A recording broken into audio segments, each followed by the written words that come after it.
네, 두 번째 시간은 로마서 아까 11장 25절 읽고 마쳤는데 11장 25절부터 읽어나가겠습니다.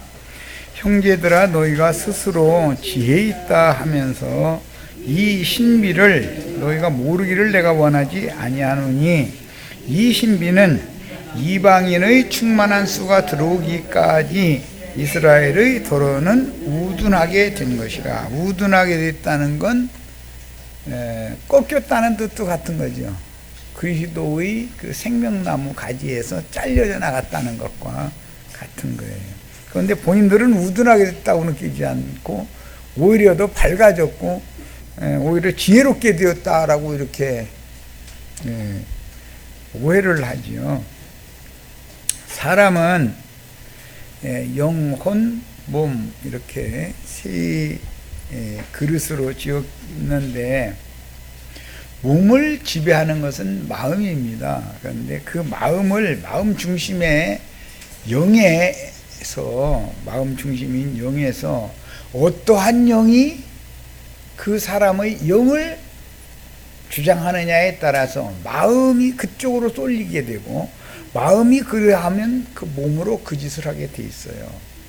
그러니까 사람들은 이 껍데기만 자꾸 보고 이러쿵저러쿵 평가하지만 가장 중요한 것은 그 사람의 중심인 내면의 영에 빛의 천사가 와서 임재하느냐 어둠의 천사가 와서 주장하느냐를 보는 것이 제일 중요한 관건이다 하는 걸 아셔야 되는 거예요.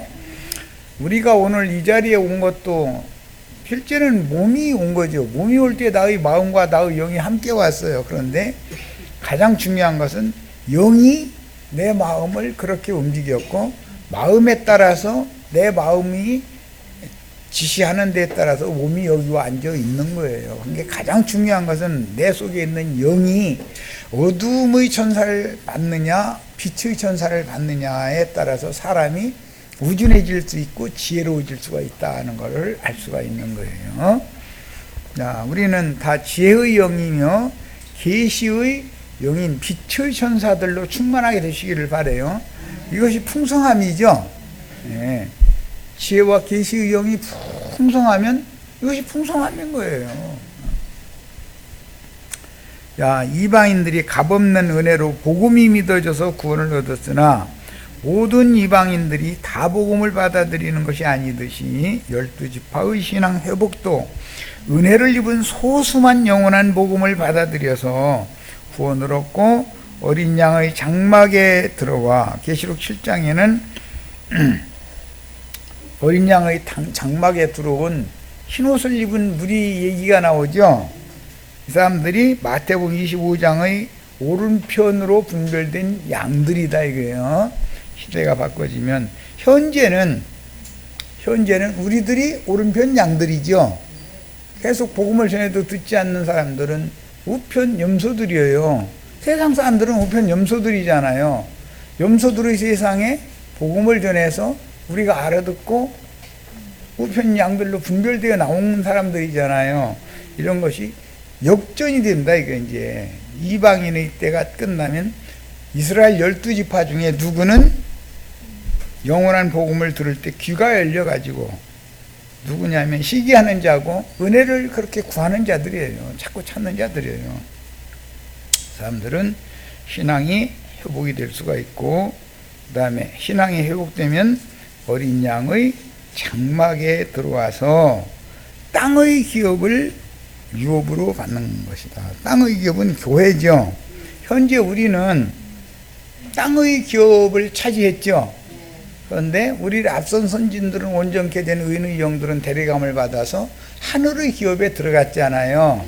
이제 오는 세상에는 그 하늘의 기업에 들어간 자들이 주와 함께 오는 세상에 내려와서 우편 양들을 통해서 세운 어린 양의 장막에 불담이 되어주시고 불성구하게 되어주시고 보호를 해줄 거다 이거예요. 교회라는 것은 천사들에 의해서 온전케 되는 의인의 영들에 의해서 빛의 말씀으로 보호를 지금 받는 거죠.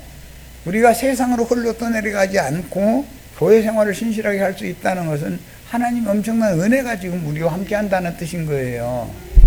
사람은 어떤 천사들에 의해서 수중을 받게 돼 있어요. 사람은 스스로 존재하는 게 아니에요. 반드시 어떤 영에 의해서 그렇게 생각이 그쪽으로 갈 수가 있어요. 그 생각에 따라서 그 몸이 그쪽으로 움직여지는 거예요. 자, 그리하여 온 이스라엘이 구원을 받으리라. 그러니까 육적 이스라엘도 영적 이스라엘도 구원을 얻게 하는 것이 하나님의 뜻이죠. 온 이스라엘이 구원을 받는 거예요. 나만 구원받는 것이 목적이 아니에요. 내가 뭐 무슨 성인이 되고 성현이 되고 이런 것을 추구하는 것은 그것은 독단적인 신앙인 것이지 주님이 말씀하시는 완전한 데에 나아간 자들의 신앙이 아니다. 그러니까 우리 형제 자매님들 모두들의 속에 영적인 부요가 풍성이 함께 임해야죠. 단체적으로 온전케 되는 거예요. 예. 혼자 뭐가 신령하게 되는 거 추구하는 거 이건 그건 마귀가 지금 이 앞에 절간 목닥 두들기는 사람 자기 신령하다고 생각하죠.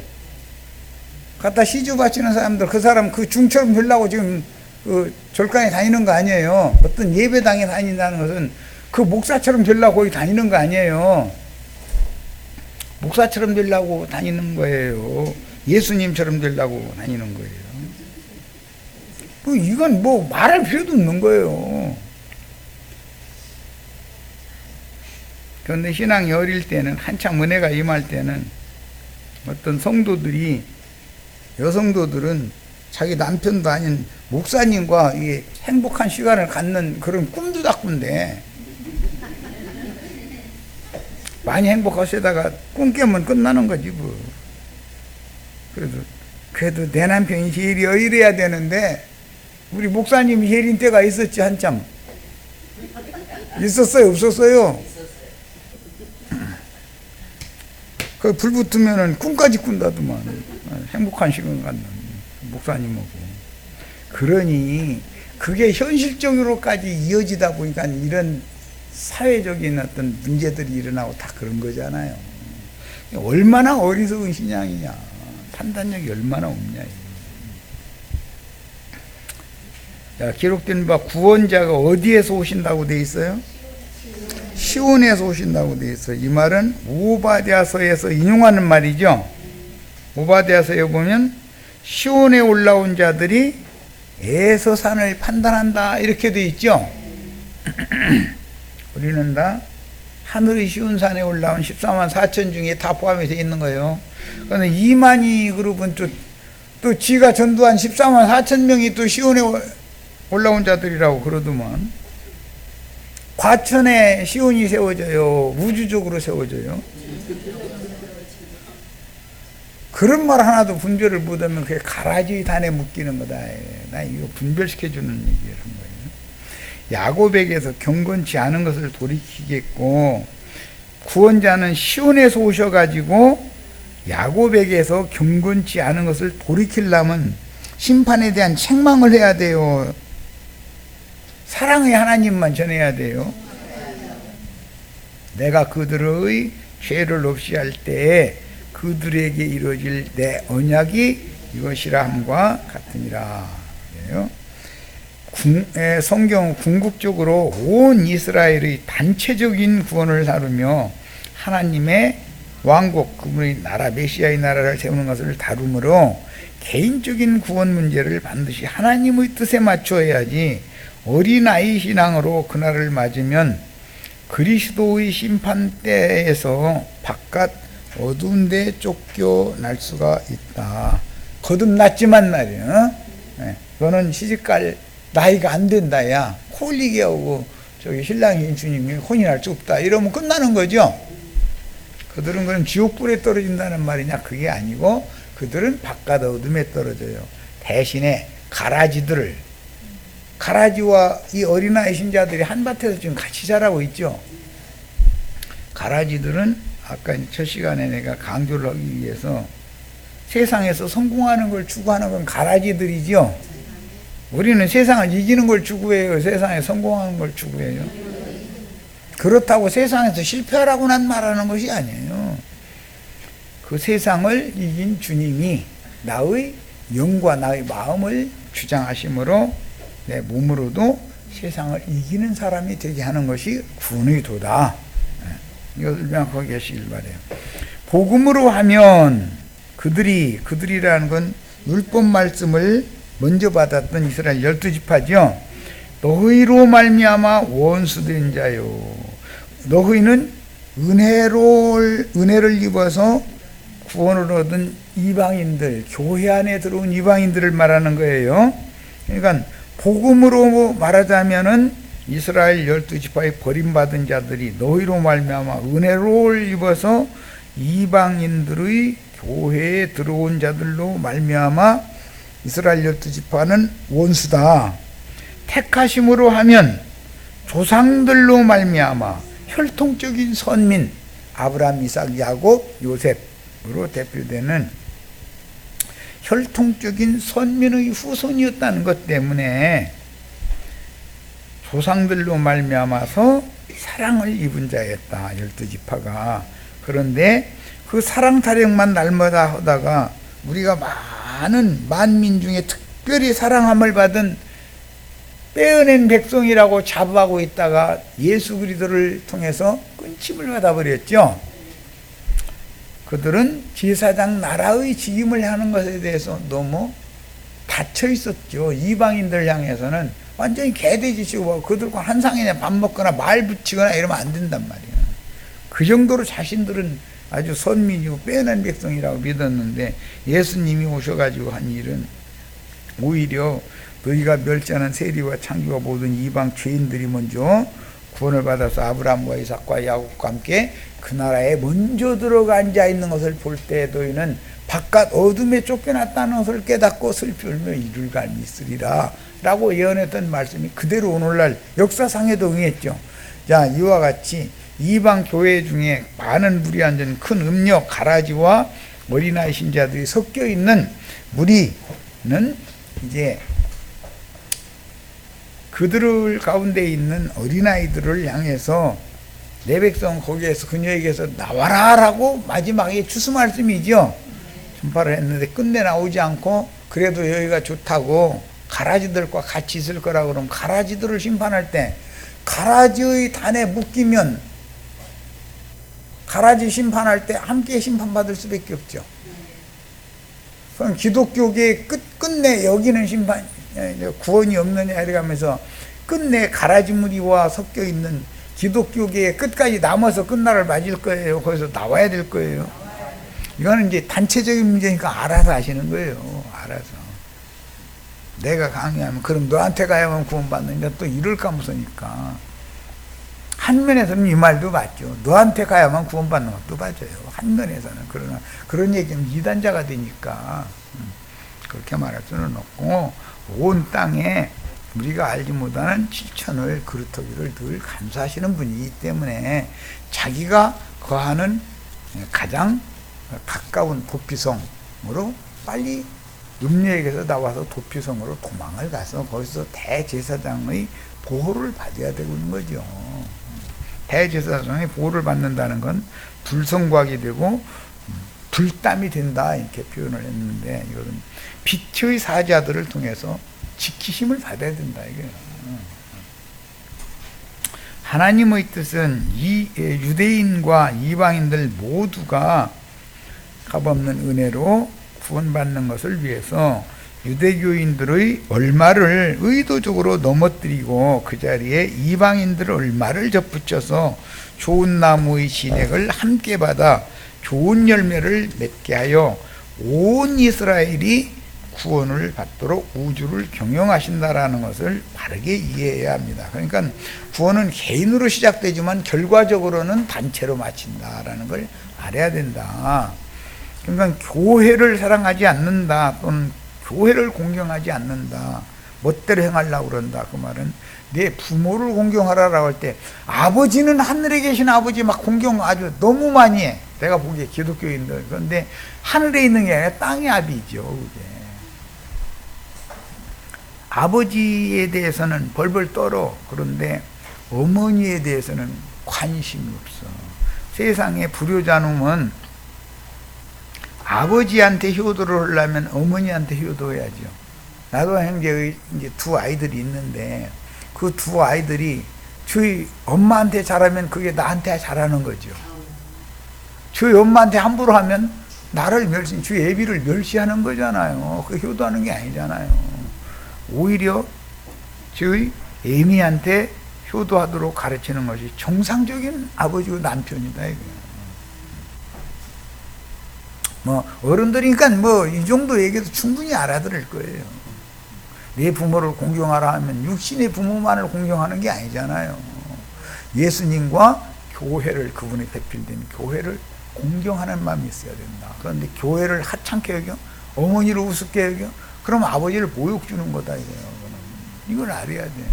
자식 교육을 시키면은 아버지면 적어도 사위나 며느리가 그 장모님이나 시어머니를 우습게 여긴다 그러면 며느리야 뭐 시어머니 본인이 다룰 수 있겠지만 사위는 시어머니가 다루기가 어렵죠. 그때는 장인 어른이 가만 놔두면 안 되죠. 누가 내 오늘은 긴혈리가 있다. 무릎 꿇고 앉아. 오늘은 편히 앉으면 안 돼. 내 얘기 끝날 때까지 유심히 들어. 내가 이렇게 이런 걸 볼 때 뭐 네 장모한테 하는 태도가 보니까 너무 우습게 하는 것 같은데, 이놈아, 네 아내가 네 친엄마 우습게 알고 함부로 대하면 너 기분이 어떻겠어? 너희 아버지는 네 아내에 대해서 어떻게 생각하겠어? 이놈아. 응? 나이가 다 적어도 30세 이상 된 사람들이니까 이 말도 못 알아듣지는 않겠지. 이러고서 주의주고 잘못한 거 뉘우쳐가면서 잘못했습니다 하고 앞으로 조심하겠습니다 하고 이렇게 소리를 완전하게 들어놓은 다음에 편한 자세를 안 돼도 돼. 이렇게 해줘야 정상적인 아버지요. 그것이 정상적인 아버지. 그럼 잘 되라고 그러는 것이지 그럼 못 되라고 그러는 것이 아니거든. 이스라엘 12지파는 먼저 요단 동편을 정복하여 약속으로 기업을 받았으나 민수기 21장에 보면 요단 동편 끝에 보면 헤스본 왕과 바산 왕이 다스리는 나라가 있죠. 요단 동편의 두 나라를 완전히 멸해버리죠. 그리고 그 나라를 르우벤과 갓과 므낫세의 반지파에게 먼저 약속으로 기업을 주는 거예요. 그 기업은 모세가 줘요? 여호수아가 줘요? 모세가 주는 거예요. 모세에게 기업을 얻은 사람들은 이스라엘 12지파를 상징한 거예요. 그러나 여호수아, 예수 그리스도 이름으로 보내신 또 다른 보혜사 진리의 성령을 상징하는 거예요. 여호수아로 말미암아 기업을 얻는 자들은 이방 교회를 상징하는 거예요. 그래서 그 중간에 요단강이라는 것이 딱 있어요. 요단강을 건너가느냐, 요단강 이편에서 기업을 얻느냐, 건너가서 기업을 얻느냐, 이 문제는 너무너무 중요한 거예요. 이방인들은 요단강 건너가서 받아요, 요단강 이편에서 받아요? 이것을 알아야 돼. 그래서 온 이스라엘이 두 지파 반만 기업을 받는 것도 하나님 뜻이 아니고 9지파 반만 기업을 받는 것도 하나님 뜻이 아니에요. 12지파가 전체가 다 기업을 받는 거, 이것이 하나님의 뜻이다 하는 걸 아셔야 돼요. 자, 예표를 말씀을 드렸고, 요단 건너 남은 기업을 얻기 위한 전쟁으로 약속의 땅으로 상징된 새하늘과 새 땅, 즉 예수님의 영과 예수님의 마음을, 천국을 침노하는 전사들을 요단 건너로 들여보내죠. 그런데 그때 맨 선봉부대에 두 지파 반이, 모세로 말미암아 약속의 기업을 받은 두 지파 반이 맨 선봉부대가 되죠. 자, 그러니까 이스라엘 12지파 중에서 사도들로 부르심을 받고 기르심을 받았던 12사도들은 다 그때 당시로 혈통적으로 이스라엘 12지파에 속한 사람들이었죠. 그들이 먼저 사도로서 전도 일은 먼저 한다. 베드로가 대표자죠. 베드로와 11사도가 먼저 전도를, 영적 전쟁을 먼저 시작하는 거예요. 베드로가 영적 전쟁을 먼저 시작해도 1차 가나안 땅 정복 전쟁이 끝나면 여호수아가 죽죠. 그렇다고 해서 전쟁이 다 끝난 건 아니죠. 여호수아가 죽으면 죽기 바로 직전에 두 지파 반은 1차 가나안 땅 정복 전쟁이 끝나니까 아직도 많이 정복하지 못한 땅이 많이 있죠. 그럼에도 두 지파 반을 돌아가게 되죠. 자기 기업으로 돌아가고, 그 이후로 여호수아가 죽은 이후로 사사기, 그다음에 사무엘기, 열왕기를 거쳐서 사무엘하까지 가서 다윗이 온 이스라엘의 왕으로 등극을 해야만 가나안 땅 정복 전쟁은 끝나는 거예요. 자, 그러니까 성령이 오셔서 온 지구상에 그분의 복음을 맡은 종들을 보내서 거둘 자들 거둬, 추수할 자들을 다 추수해서 이방의 충만이 차야만 한 시대가 종결되고 하나님 나라가 이루어진다 이 말이에요. 그래서 세상 나라가 주와 그 그리스도의 나라가 되려면 전쟁이라는 것은 이방인의 충만한 수가 찰 때까지 계속될 수밖에 없었던 거예요. 이런 이치를 꼭 아셔야 되겠어요. 그 과정에서 당연히 요단 동편의 기업에 남은 유약한 이스라엘 백성들은 전사들이 선봉으로 나가서 천국을 진노하는 전쟁을 마치고 돌아오기까지 약속으로만 받은 기업의 상태에 머물고 있지만 이스라엘의 신앙은 반드시 회복되어야 하므로 예루살렘 교회는 이방인의 충만함이 찬 후에는 반드시 신앙 회복을 하게 마련인 것이다. 그래서 특히 히브리서 11장 40절은 읽고 오겠습니다. 우리가 아니면 저희들로 온전함을 이루지 못하게 하는 것이 하나님 뜻이죠. 혈통적인 이스라엘 12지파를 통해서 모든 것이 끝나면 이방인들의 구원은 없잖아요. 자, 히브리서 11장 39절 40절 읽습니다. 이 사람들은 다 누구냐면 히브리서 11장에서 말하는 선봉부대로 나간 믿음의 증인들이죠. 이 사람들은 다 믿음으로 말미암아 증거를 받았으나 약속된 것을 받지는 못하였으니, 그래서 기독교라는 것이 먼저 세워지는 거예요. 자칭 유대인들이죠. 먼저 세워지는 거예요. 기독교가 목사님들이 말하는 것처럼 자신들은 사후 세계에 가면은 영광의 멸류관도 주일 거라고 그러죠. 목사님들로 말미암아 모든 약속이 다 이루어져 버린다면 무리들은 약속에 참여할 수 있어요, 없어요? 이런 것을 알아야 된다. 목사님들은 약속을 받은 목사님들은 있을 수가 있지만 약속된 기업 자체를 받지는 못할 수가 얼마든지 있는 거다 이거예요. 자, 이는 하나님이 우리를 위하여 더 좋은 것을 예비하였은즉, 땅의 기업이 아니죠. 하늘에 간직한 기업은 더 좋은 기업이죠.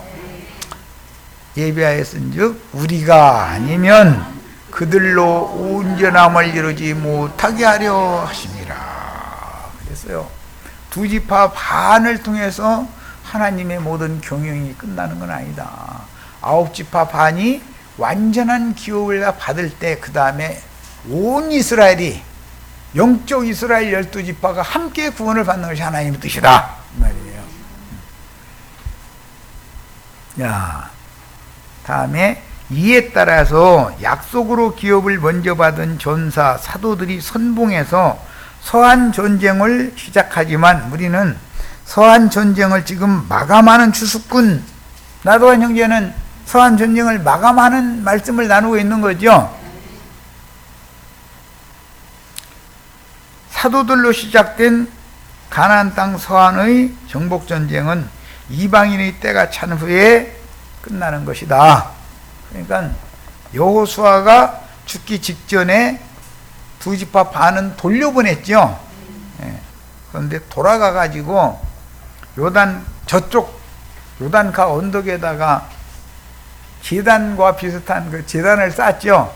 그래가지고 이쪽 9지파 반이 하나님 배반하려고 그런가 봐. 번제단을 두 군데 쌓으면 안 되는데 예루살렘에 번제단이 있으니까 그들이 예루살렘에 와서 제사를 해야 되는데 저희는 이제 여기 요단 건너 안 오려고 이러고 이제 그만해가지고 전쟁을 하려고 그랬죠. 그런데 우리를 위해 제사하려는 제단이 아니라 우리 후손들에게 하나님의 경륜에 따라서 두 지파 반이 약속으로 기업을 얻었고 그 다음에 우리가 생육하고 번성한다 할지라도 이방인들과 하나가 되어져서 예루살렘 위에 있는 예루살렘에 가서 함께 한 하나님을 섬겨야 된다라는 것을 가르치기 위해서 표식으로 이걸 세운 것이다 이래가지고 전쟁을 안 했죠. 그거 다 읽어보셨죠? 자, 그 과정에서 당연히 요단 동편의 기업에 남은 유약한 이스라엘 백성들은 전사들이 선봉으로 나가서 천국을 침노하는 전쟁을 마치고 돌아오기까지는 약속만 받았지 약속된 것들을 실상으로 받은 건 아니다. 약속된 것들을 받는다라는 뜻은 예수 그리스도의 천국을 유업으로 완전히 받은 건 아니다라는 거예요. 예표로만 받았지. 그런데 우리 형제 자매님들이 마지막 추수꾼들의 계시록 말한 7영들 온 땅에 보내심을 받은 하나님의 대언의 영들의 영원한 복음 전파를 듣고 우리들이 나가서 이방인의 때를 마감하는 추수 나팔을 부려야 된다는 거예요. 다 나는 혼반 형제 혼자 불어서 되는 게 아니죠. 이것은 아직은 성을 한 바퀴씩 돌면서 나팔을 불 때지만 조금 지나면 단체적으로 울려서 부를 때가 와요. 그때 그 나팔 소리를 들려야 요단강 서안의 첫 성인 달성 여리고성이 무너지는 거다 이거예요. 첫 성이 무너지면 그 다음 성은 다 무너지게 돼 있죠. 첫 성을 깨는 것이 이렇게 쉽지 않은 거예요. 자, 이제 왜 이제 이런 말씀들이 이해가 필요하냐면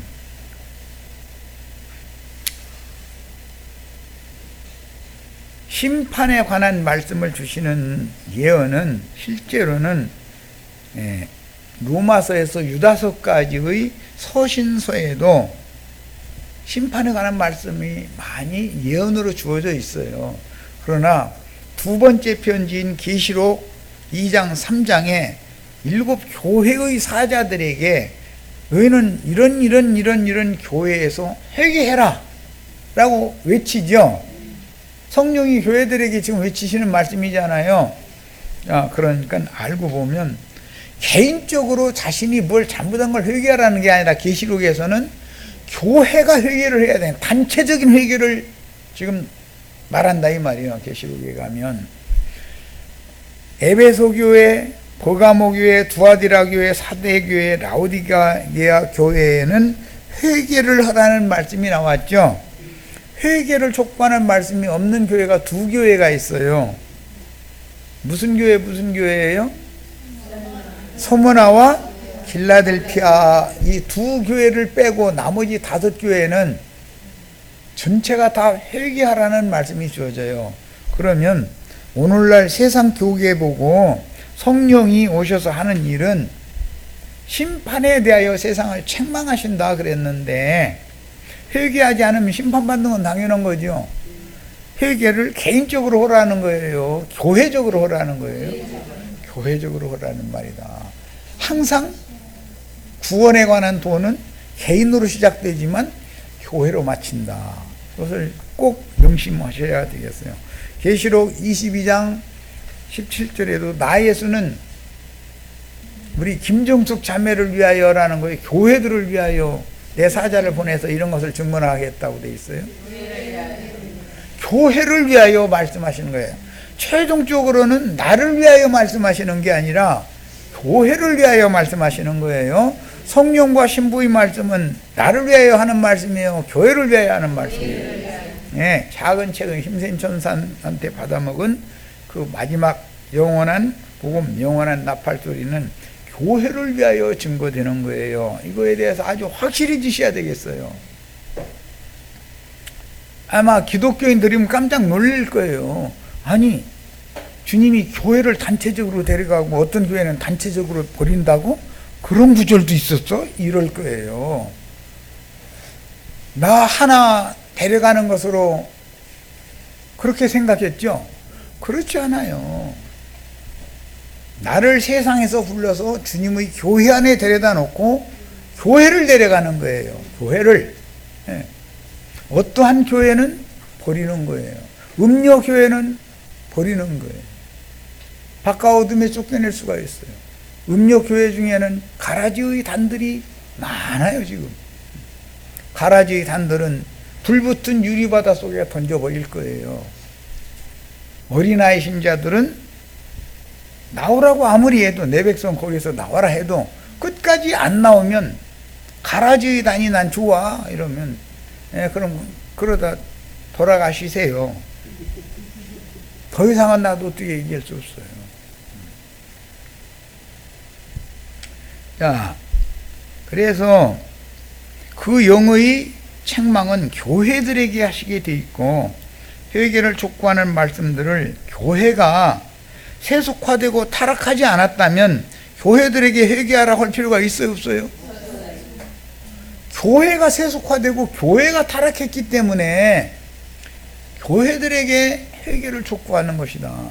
그러니까 타락된 땅의 교회, 아시아에 있는 7교회들 중에 5교회에서는 나와서 성령과 신부가 말씀하시는 그것으로 가서 거기에서 생애를 마감을 해야 된다는 것에 대해서 인상을 깊이 받으셔야 돼요.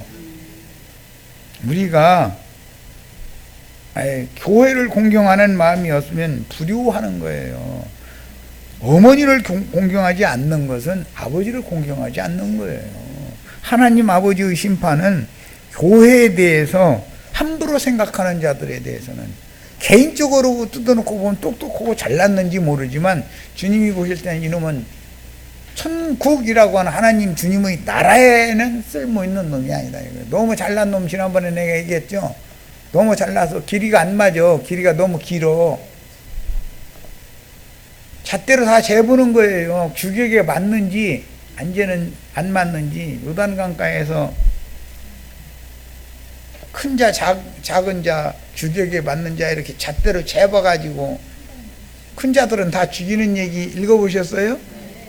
뭔 얘기인지 아시겠죠? 이제 나 홀로 성인, 성현, 성자 이런 소리 듣는 거 추구하는 사람들은 잣대로 재보면 모가지 하나는 더 넘어. 언제나 보면 이게 이 어깨가 평균치인데 의외로 한 뼘 반 이상이 더 커. 그러면 그놈은 죽이는 거예요. 그러니까 알고 보니까 큰 자들 속아내는 얘기죠.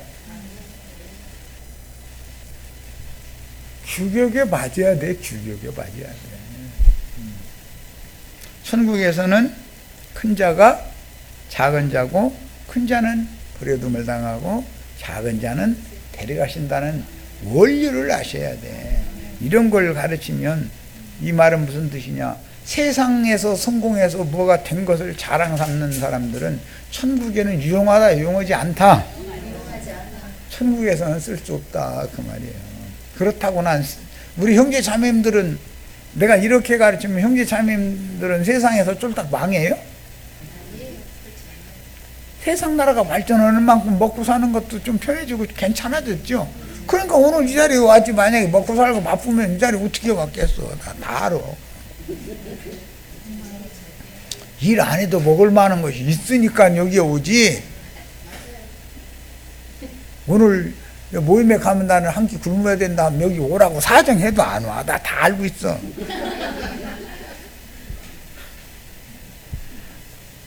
그것은 세상의 일이지. 세상사의 일과, 즉 지난 시간에 말한 공적인 일과 사적인 일을 구분할 줄 알아라.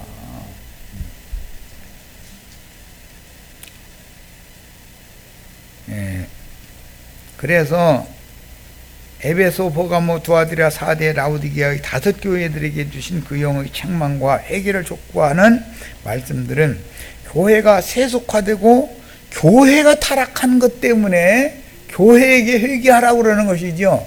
내 개인이 타락해서 내가 죄인이었다 해서 나를 부르는 얘기와는 전혀 다른 얘기죠. 교회에게 회개를 촉구하는 얘기와 나에게 너의 지난 과거가 잘못이 많지 않냐 회개를 촉구하는 얘기, 요한이 전하는 물로 침례주는 말씀과 영원한 복음 말씀이 같으냐 다르다 이거예요. 이해하셨어요? 그래서 세속화되고 교회가 타락하면 따라서 요한복음 16장 예언에 따라서 그 영께서 세상을 책망하시는 말씀들을 할 때는 교회들에게 회개하라고 말씀하시는 것이지 개인적으로 회개하라고 하는 말을 또 하지는 않는다 이거예요. 그 회개는 속죄제사는 한 번 드리면 끝이에요? 계속 드려야 돼요? 네. 속죄제사는 한 번으로 단번 끝나는 거예요. 예수님이 속죄제물로 드려졌죠. 그 다음에 우리가 생애를 끝날 때까지는 속건제사를 드리는 것이지, 그 속건이라고 하는 허물건자를 쓰는 거예요.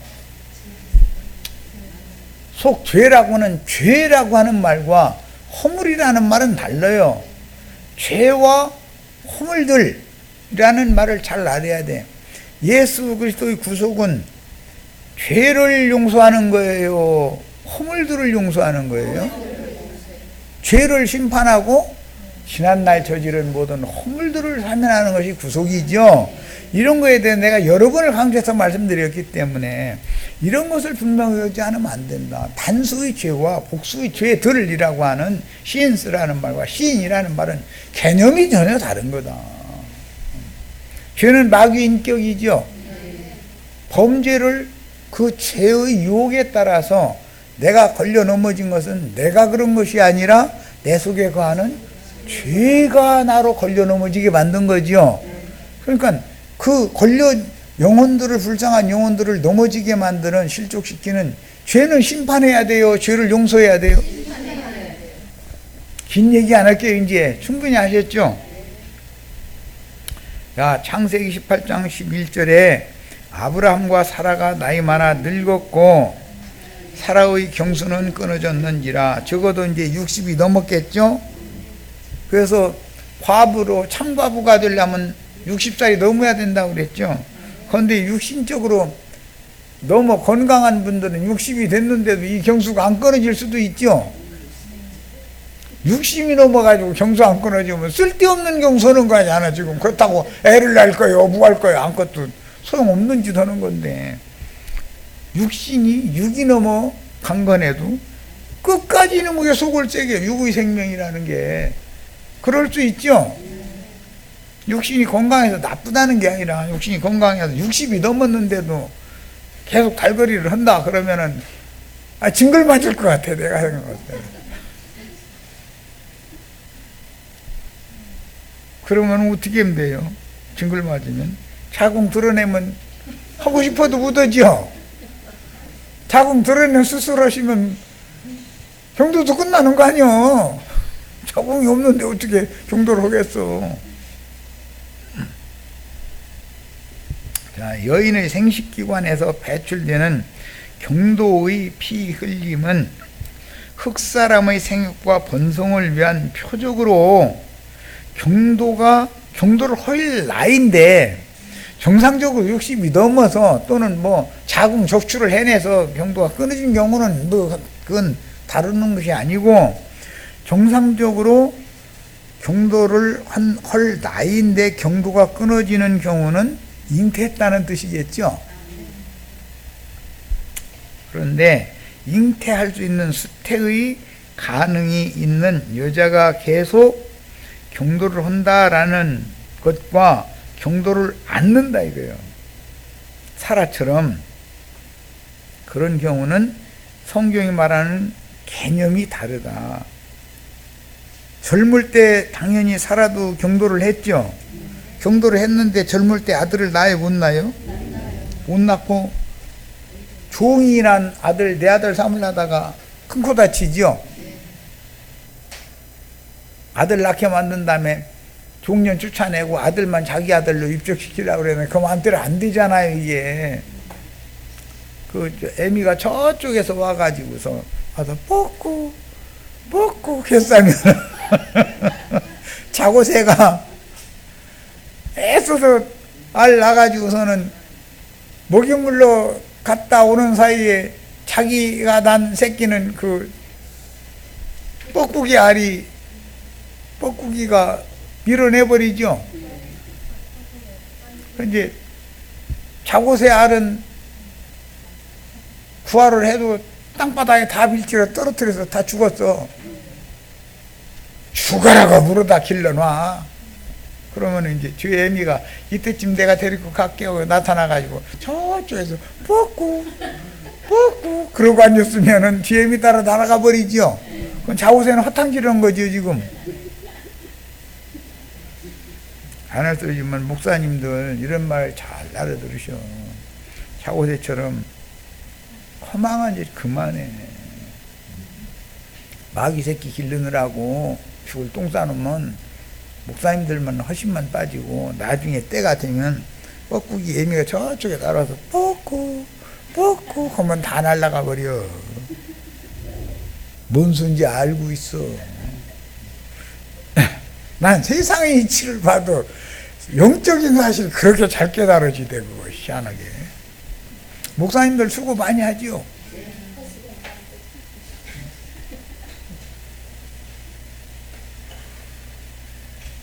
자기 새끼는 뻐꾸기 새끼가 다 밀쳐내가지고 떨어뜨려서 다 죽였는데, 실족시켜 다 죽였는데 그것도 모르고서 죽어라고 그냥 물어다가 다 길러놓으면 다 자라면 뻐꾸기 애미가 저쪽에 데리고 가버려. 마귀 새끼는 항상 이렇게 한다. 이것을 알아야 돼. 감쪽같이 속는 짓 그만하셔. 자, 육적 생명의 파쇄. 아까 처음 시작에 말씀드렸지만 육적 생명이 파쇄되지 않으면 남편과 내가 생명연합을 맺은 증거가 있어요, 없어요? 여자들은, 믿는 신자들은 육적 생명이 파쇄되어야만 주님의 백성이 되었다고 하는 확실한 증표가 있는 거죠. 이건 긴 얘기 않겠어요. 충분히 알아들으셔야 돼. 혼길에 이른 처녀의 수준으로 거듭났어도 자란 다음에나 갖는 영적인 체험으로서 광야 40년을 마친 신자들이 그 영과 영적 연합을 해서 한 영이 된 확실한 영적 체험을 가지고 있어야 되는데, 신자들은 육적 자아가 확실하게 남편의 그리스도의 성령에 의해서 나의 영을 감싸고 있던 육적 자아가 파쇄된 체험이 필요하다. 이것은 신앙이라는 것은 영적인 증거가 그 사람 안에 있어야 된다. 이거예요.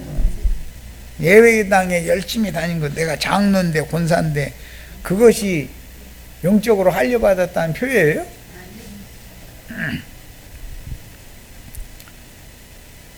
하나님의 인으로, 성령의 인으로 인침을 받아서 너는 이제 내 것이다 라고 남편이 자기 아내 삼아가지고 생명의 피 흘림을 해준 사실이 있어야 되는 거죠.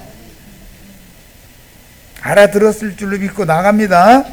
사내 아이는 8일 만에 종교의식으로 행하는 할례를 통해서 육신의 생명을 제거하고, 육의 생명이 제거되면 속에 참생명이 나오죠. 그 참생명이 아내를 맞게 하는 거잖아요. 그런데 육의 생명이 할례를 행하지 않으면 아내를 맞을 수 없는 사람이다 이거요. 비유요. 그래서 새 생명으로 부활을 하는 것에 대한 표적적인 종교적인 할례를 8일 만에 했어요. 그것은 제7일까지는 예창조고 제8일부터는 새 창조 세계에 들어가기 때문에 남자는 8일 만에 할례를 행해요. 그러나 여자는 처녀 혼계에 이르도록 기른 다음에 시집을 보내면 남편에 의해서 피 흘림을 받으므로 말씀을 믿은 자들인 이스라엘 민족으로서 지난 모든 죄들을 사면받았다라고 하는 표시를 그 마음에 간직하게 했던 것이다. 이것을 알아야 돼. 자, 여기까지서 마칩니다.